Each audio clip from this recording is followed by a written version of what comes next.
G Gundam. Truly one of the most unique Gundam shows of all time. I love G Gundam, as it sits at one of my top 3 Gundam shows of all time. However, even though the fighters and their Gundams are almost all stereotypes, it has so much heart and soul to it. Kinda reminds me of Team Fortress 2 in a way, where each of the characters is just a stereotype, but they're all just so lovingly crafted that you can't be mad. So let's talk about a suit that not only features in one of the best arcs of the show, but is also one that nearly everybody wants a model kit of. Let's talk about the Spike Gundam, better known by its much cooler name, the Tequila Gundam. Once again, we find ourselves in the 13th Gundam Fight tournament, a fight that happens every 4 years to determine which of the space colonies gets to control Earth. Although this seemed to be a replacement for war, it often caused just as much, if not more destruction than any normal war would. Each of the colonies that wanted to participate would create their own Gundam fighter to participate in the competition. One of these many colonies, Neo Mexico, housed in a colony shaped like a sombrero, was no exception. Some may call the sombrero a little bit offensive, but I say, funny as With the full determination to win the competition, Neo Mexico developed their own unit to fight against the other fighters, which became known as the GF13049NM Tequila Gundam. Standing 16.3 meters tall and weighing 7.7 metric tons empty and 17.3 metric tons fully armed, the Tequila Gundam was designed as an amphibious mobile suit with underwater combat in mind. The armor was composed of Gundarian alloy super ceramic composite, holy that is a mouthful, as well as multi-layered, multi-metal hybrid materials. However, the armor of the Tequila Gundam was rather thin, with only the forearms and shoulders being up-armored, which is why they look like cacti, because Mexico.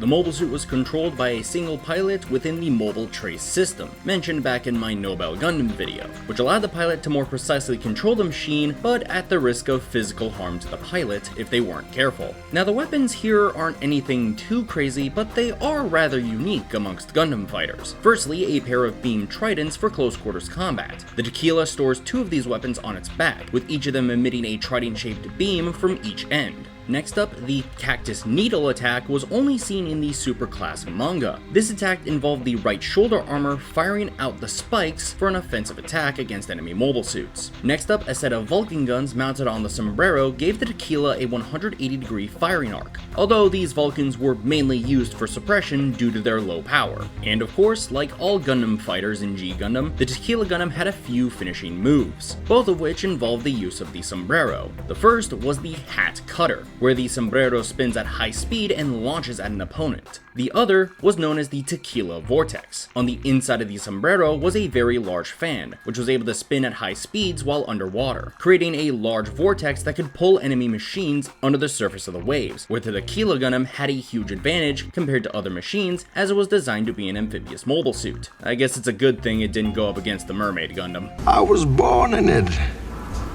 molded by it.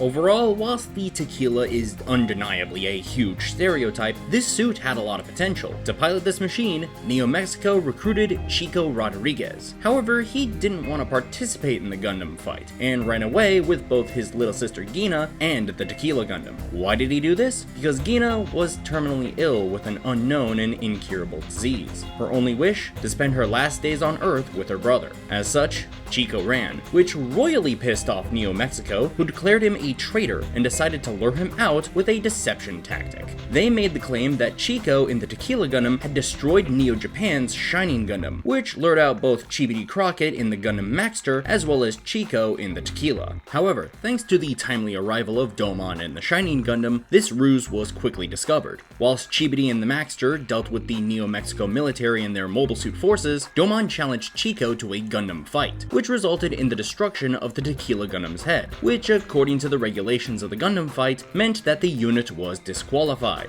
Whilst Chico did survive the fight, he was officially declared dead, allowing him to peacefully live out his days on Earth with his sister, fulfilling her final wishes. Whilst a wholesome ending for Chico's story, the same thing could not be said for the Tequila Gundam, as not only was that the only one of its kind, but it never received any official variants, with the only one we see being a Gunpla version known as the Daniel specification. This custom customized Gunpla really only had one thing going for it, that being it wasn't a Mexican stereotype, but rather a huge mix of Western film tropes all mixed together, complete with beam revolvers, a banjo-shaped beam rifle, and dragging around the Gundam Kyrios' tail unit like it came straight out of a 1960s spaghetti western. And overall, that's the Tequila Gundam, the mobile suit that never got any physical figure, despite the huge number of people asking for a high-grade model kit of the thing. But much like many mobile suits, we can only hope that one day we may get some kind of model kit for it. Anyway, that's all from me. Like, comment, subscribe, and